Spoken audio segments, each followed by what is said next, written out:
পৃথিবীর মধ্যে শ্রেষ্ঠ ভালোবাসা একমাত্র বাঙালিদের মধ্যেই দেখা যায়, যেটা স্বামী স্ত্রীর মধ্যে অনেকটা মধুর সম্পর্ক বললে ভুল হবে।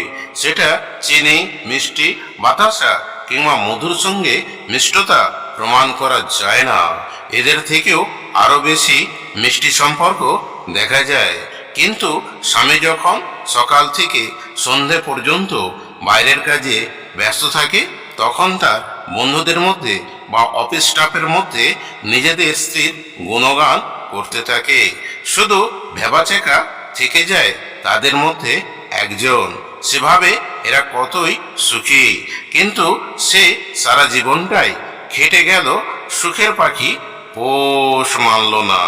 বাড়ি গেলেই স্ত্রী বলে উঠবে, দোকানে বাজার করে নিয়ে এসেছি, ফর্দটা বালিশের তলায় পড়ে আছে, দেখে নেবে কত টাকা বাকি আছে। আর হ্যাঁ, আজকে পাওনাদার এসেছিল, বাকিটা মিটিয়ে দিতে বলেছে। কানে ঢুকলো কিছু না, এক কান দিয়ে শুনছো আর অন্য কান দিয়ে বেরিয়ে যাচ্ছে। ছেলে মেয়ের টিউশনের টাকা বাকি আছে, এ মাসের মাইনে পেলে আমার হাতে দেবে, বাজে খরচ করো না জানো, তোমার তো লম্বা হাত। ছেলে মেয়ে কিছু চাইলে অমনি দুম করে কিনে এনে দেবে, তাই বলি টাকাটা সোজা আমার হাতে তুলে দেবে। পাওনাদার আমাকেই তো টাকাটা চায়। যাও, রান্নাঘরে জলের বোতল আছে আর ভাত চাপা আছে, খেয়ে আমায় উদ্ধার করো যত সব। রাতে বিছানায় শুতে যাওয়ার সময় স্ত্রী খাটের এক পাশে দেওয়ালের দিকে মুখ ফিরিয়ে কাত হয়ে শুয়ে পড়ে। তখন পাশে স্বামী চিত হয়ে শুয়ে পড়ে, একটা দীর্ঘ নিঃশ্বাস ফেলে, ঘাড় ঘুরিয়ে স্ত্রীর দিকে একবার তাকিয়ে দেখে।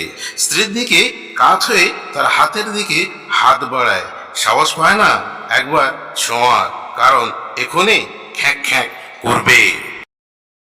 তাই হাত গুটিয়ে নেয়, আবার চেষ্টা করে হাত দেওয়ার।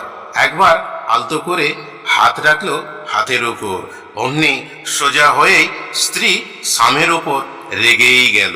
বলল, তোমার কি হয়েছে বলো তো?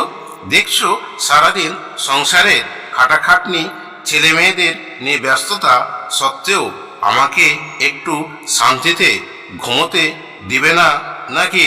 স্বামীর দিকে যখন কাত হয়ে মুখ ফেরায়, তখন স্বামী একটু স্ত্রীর প্রতি কাছে, মুখের একটু কাছে মুখ রাখতেই স্ত্রী বলে উঠল, তোমার জোরালো নিঃশ্বাসে আমার ঘুম হবে না, তুমি পাশ ফিরে শুয়ে পড়ো, অনেক রাত হলো।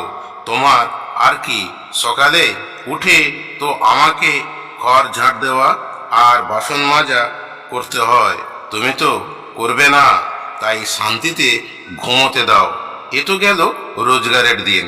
যখন ছুটির দিন হয়, তখন সোহাগ সুরে স্ত্রীর ভালোবাসা পাওয়ার জন্যে বিছানায় অপেক্ষায় থাকে। তখন স্ত্রী বলে, খেয়েছো? শান্ত ছেলের মতো ঘুমিয়ে পড়ো, রাত ভিতে যেন অশান্তি করো না, কাল তোমার ছুটি আছে, তাই একটু বেলা পর্যন্ত ঘুমোবো। সপ্তাহে তো একটা দিন, ভালো মতো কি ঘুমোতেও পারবো না? এই হলো বাঙালির স্বামী স্ত্রীর মধ্যে ভালোবাসা।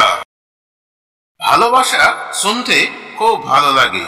বাঙালির ছেলে মেয়ে হয়ে গেলে স্বামী স্ত্রীর মধ্যে ভালোবাসা করলার থেকেও তেতো হয়ে যায়। সে তেতো পৃথিবীর কোনো তেতোর সঙ্গে তুলনা করা যায় না, কারণ নিম পাতা, কালমেঘ পাতা যেন সব পাতায় হার মেনে যায়। এদের থেকেও বিদঘুটে তেতো যা মুখে দেওয়া যায় না, সেটাই হলো বাঙালির ভালোবাসা।